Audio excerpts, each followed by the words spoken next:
oh pétard, là, vous êtes... L'excitation est à son comble pour ces agents du département déguisés pour l'inauguration de la prochaine exposition du Muséum d'Histoire Naturelle. Ce sont des personnages qui ont créé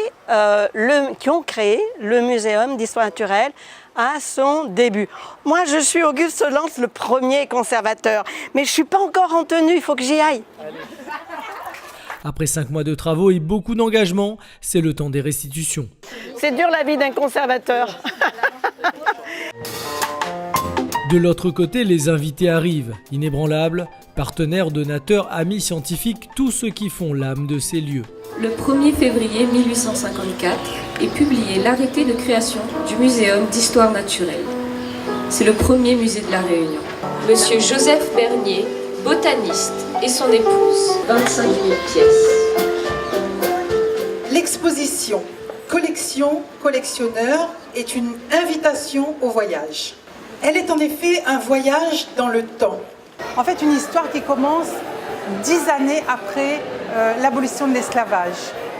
Et avec une collection de 500 000 pièces, dont 100 000 environ peut être exposée.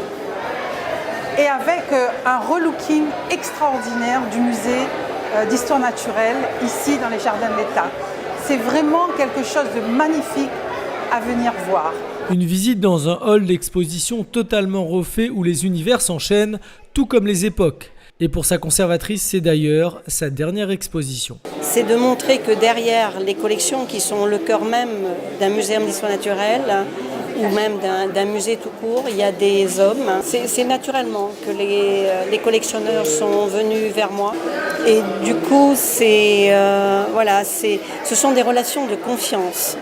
Derrière elle, des passionnés qui lui ont fait confiance au fil des années, d'imminents collectionneurs qui apportent leur pierre au savoir collectif.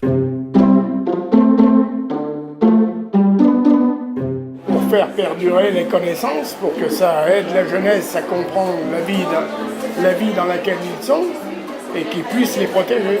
Et puis, à un moment, on se dit à quoi ça sert d'avoir des insectes dans une boîte. Et puis, je connaissais très bien Sonia Ribes.